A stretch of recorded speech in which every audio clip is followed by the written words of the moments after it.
My child, give me your heart. To release your heart from sin and from the world is not enough. You must disengage it from yourself. As the complete renouncement of sin renders the friendship of God steadfast, and as the putting away of the world and all its vanities prepares the soul for the interior life, so the forsaking of oneself leads to union with me. It is therefore necessary for you to give me your whole heart, without reserving anything for yourself. If you desire to enjoy that blessedness, of which there is none greater in this life, and by which alone you can be truly happy. Your heart, child, is mine, for when it had no being I created it. When it was lost I sought and ransomed it. When it lay an easy prey to the enemies that were going to carry it off, I protected and preserved it. Thus by giving me your heart, you are only giving me what is mine. But on how many accounts do I deserve its every affection? What good do possess in your body, or in your soul, whether in the natural or in the supernatural order, which you did not receive from my heart?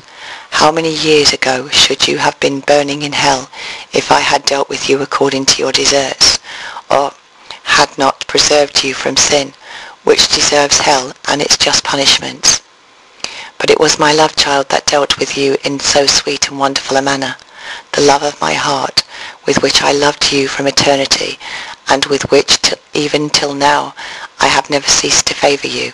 Your whole life has been a succession of blessings on my part, uninterrupted and manifold, nor has there been any point in time which was not marked with some new favour.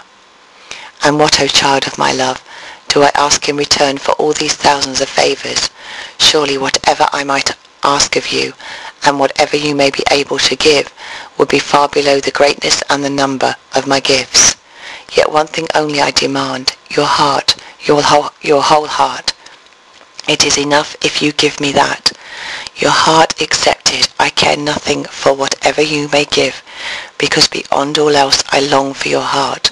Upon who can you give your heart with more advantage? You cannot live without loving, and without giving the affections of your heart to some object. Would you give your heart to the demon, your sworn and relentless enemy, or to the world, the demon corrupt and corrupting ally? Woe, my child, 1,000 times woe to you, if you give it to either of these. Do you desire to reserve the affections of your heart for yourself? But, my child, if you love yourself only, you shall find a requital in yourself alone. Now, what is the reward of self-love? Behold, self-love digs out a hell, and leads to the same. Give then your heart to me, child. I will fill it with peace, and with the gladness, and with bliss. Do not desire to reserve for yourself any of your affections, for if you do this, you shall neither be admitted into the secrets of my heart, nor shall you ever be able to taste the sweetness of my love. Even more, you shall not be able to keep yourself from the danger of being perverted.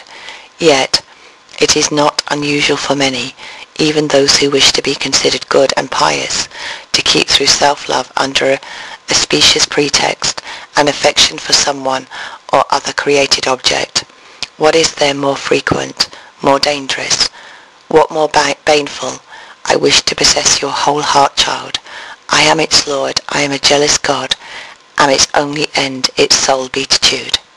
Love then, my child. It is given you to love. Love is necessary for this. Your heart was made, but you should love what deserves to be loved. Love me, and if you cherish anything else besides, love it for the love of me alone. When beside me, you will love nothing except for love of me.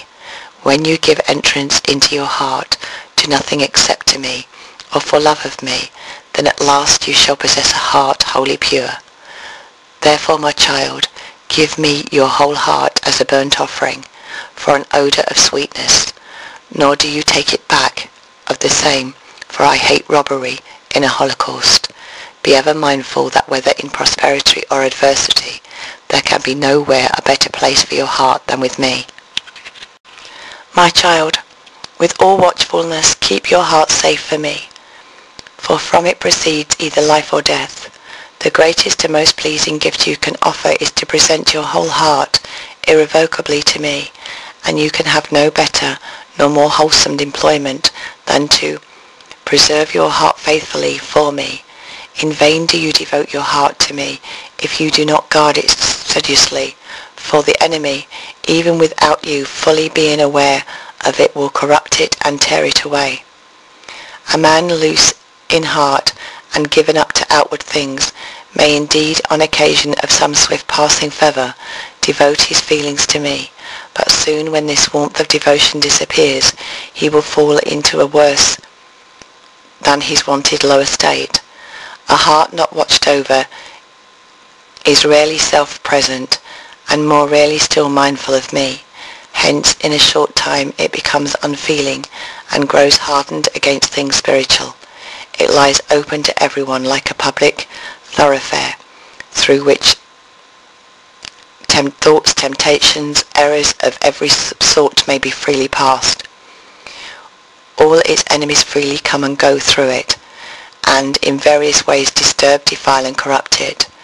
A man given to outward things never seriously gives heed to this, and thinking from the very thought of dwelling within himself, or of busying himself of what goes on in his heart, he endeavours to flee from himself, or to turn away his mind, and thus the evil grows worse, and from day to day the condition of his heart becomes more dangerous.